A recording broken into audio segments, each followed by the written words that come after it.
It's become common to hear the statement, China is Australia's most important economic partner. What does that mean? It means that China is the country that purchases Australian natural resources more than any other country, whose students contribute to financing Australian higher education more than any other group of foreign students, and also whose tourists spend more money than other countries' citizens when they visit Australia. But China is no longer merely an economic power. China is also a significant political and military power. How China acts and the policies China pursues also greatly affect political relations and security in the region.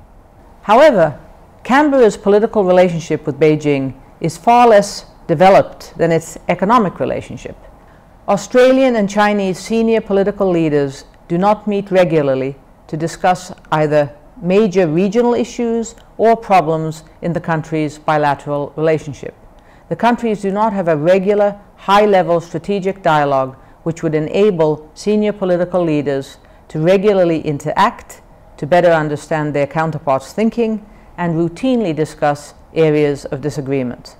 Moreover, Chinese and Australia senior leaders only discuss regional issues bilaterally when senior leaders happen to meet overseas. In a new Lowy Institute policy brief, I argue that the underdeveloped state of political and strategic relations between the two countries could have detrimental consequences for Australia. Why? Because there's a risk of Australia being viewed by China's leaders merely as a country that sells resources. As a consequence, Australia risks falling short of achieving the regional influence it aspires to. There's also a risk, following the decision to base US Marines in Darwin for parts of the year, that Canberra will be perceived by Beijing as unable or unwilling to pursue an independent foreign policy. And lastly, problems in the bilateral relationship, which inevitably occur, they always do, have the potential to escalate into a crisis due to the lack of familiarity and political trust between key Australian and Chinese decision makers. Ideally, the political leaders of this country would know their Chinese counterparts well enough to pick up the phone when there's a genuinely troublesome issue and discuss it and resolve it. I don't think any serious observer of Australia-China relations questions the importance to Australia of its strong commitment to the US alliance. Rather, opinions vary regarding the degree to which Australia should simultaneously commit to a non-economic partnership with China and how it should go about doing it.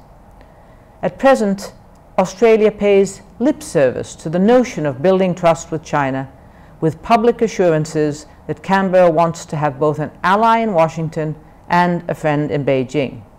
But in reality, political trust is lacking between Canberra and Beijing. Interestingly, if we take a look at the defense side, Australia and China have developed cooperation more energetically than in the political sphere. The defense forces have conducted joint exercises, the chief or deputy chief of staffs hold annual talks, PLA officers receive training in Australia, the Royal Australian Navy has paid a total of 10 ship visits to China.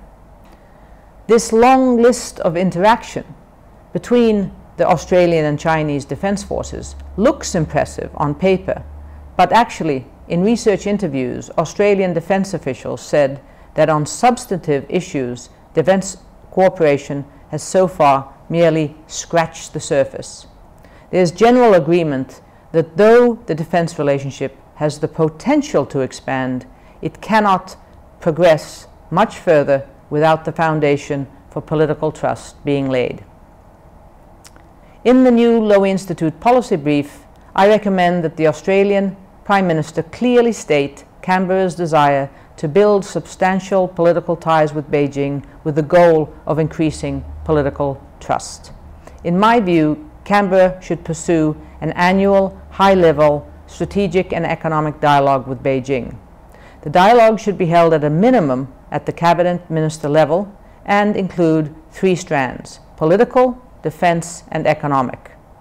Moreover, Australian leaders should strive toward building political trust with their Chinese counterparts by avoiding meaningless platitudes when speaking about the uncertainties of how China will use its power in the future. I also recommend that they pursue joint initiatives which reinforce the perception of Australia's intent to formulate its foreign policy independently.